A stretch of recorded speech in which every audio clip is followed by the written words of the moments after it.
देव की मैया विदा हो रही ना, अब तो ये रोवे, अब मेरी बहन जा रही है, वो छोड़ के जा रही, मैं कैसे रहूंगा, ऐसे रोवे और रोते रोते विदा कर रहा है। अब यार ने क्या करो पता हो, बोले एक नाटक किया। बोले क्या? बोले जो सारथी रथ को लेकर के जा रहा वसुदेव देवकी को छोड़ने, तो सारथी को उतार दिया। बोले मैं छोड़ के आऊंगा अपनी बहन को। अब प्रजा में हल्ला मच गया, बताओ राजा होकर के सारथी बनना है, हैं? कितने दयालु हैं कंस महाराज। अब तो यही चर्चा होने लगी। अब भयो क्या है कि इतनी देर में ही आकाशवाणी से देवता सोचने लगे। पहले तो बोले अगर ये कंस ऐसे करने लग गो तो ये अधर्म करना बंद कर देगा, और अधर्म करना इसने बंद कर दिया तो भगवान इसका उद्धार कैसे करेंगे, इसे मारेंगे कैसे, और जब इसको नहीं मारेंगे तो और राक्षस कैसे मरेंगे। तो इसका पाप का घड़ा भरना चाहिए। तब आए इन्होंने देवताओं ने आकाशवाणी कर दी, अरे कंस देवकी को तू लेकर के जा रहा है ना, इसी देवकी का 8वां लाल तेरा काल होगा। इसी आकाशवाणी भाई। अब तो इसने रथ को वहीं रोक दिया और तुरंत अपने रथ से उतरा और उतर करके आज देवकी और वसुदेव को नीचे उतारा। और जैसे नीचे उतारा ना, आज बाल पकड़ लिए।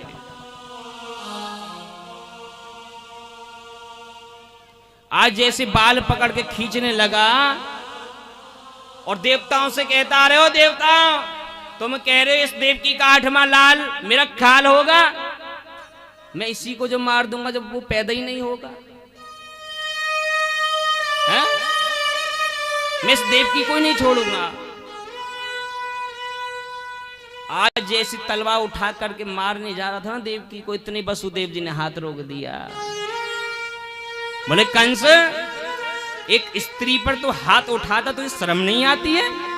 एक राजा होकर के, वो भी अपनी बहन पर।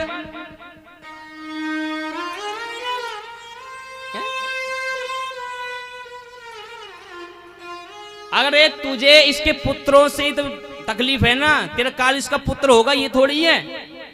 तो मैं वचन देता हूं जो इसके पुत्र होंगे ना, जितने पुत्र होंगे मैं तेरे पास ला करके दे दूंगा, चाहे तू उसका कुछ भी करना, मैं तुझसे कुछ नहीं कहूंगा। लेकिन यहां कंस ने एक काम किया, वसुदेव को देवकी को कारागार में बंद कर दिया। अब भगवान की ऐसी कृपा भाई कि मैया देवकी कारागार में गर्भवती है गई और एक पुत्र भयो। और जैसे पुत्र को हुआ तो आज वसुदेव जी अपने वचनों से बंधे हुए थे। जो वचन कंस को दिया था उस वचन को सिद्ध करने के लिए आज अपने पुत्र, पहले पुत्र कीर्तिमान को लेकर के चल दिए।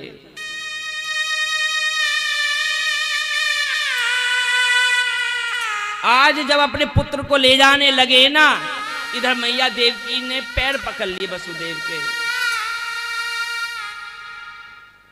बोले स्वामी, ये आप क्या करने जा रहे हो कि अपने ही पुत्र को मौत के कुएं में झोंकने जा रहे हो? अरे मैंने इसको अपने 9 महीने खून से सींचा है।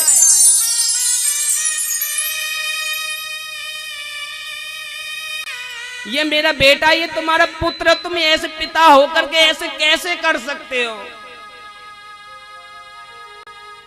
आज मैया देवकी रो रही हैं, वसुदेव भी रो रहे हैं।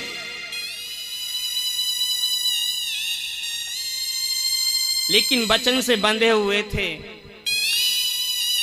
यहां वसुदेव जी ने मैया देवकी को समझाया और सीधे लेकर के कंस के पास गए। जैसे कंस के पास लेकर के उस कीर्तिमान को गए ना,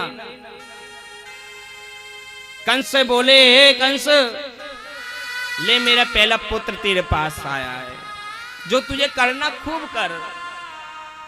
लेकिन मेरे प्यारे आज कंस नहीं माना। आज उस कंस ने उस बच्चे को छीन करके तुरंत उसी पत्थर पर पटक करके मार दिया।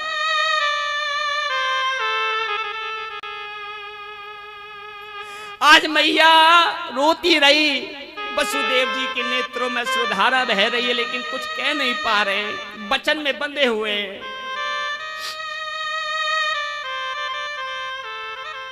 ऐसे ही करके इस कंस ने 5 पुत्रों को और मारा। 6 पुत्रों का वध किया कंस ने। 6 पुत्रों का जैसे वध किया, 7वें पुत्र गर्भ में स्थापित है मैया देवकी के। इधर भगवान ने माया से कहा, अरे माया, तू जाकर के मैया के गर्भ से जो जन्म लेने वाला ना, उस गर्भ को मैया रोहिणी के गर्भ में स्थापित कर दे। माया ने ऐसा ही किया और यहां हल्ला ये मच गया कि मैया देवकी का 7वां गर्भ गिर गया है, नष्ट हो गया है।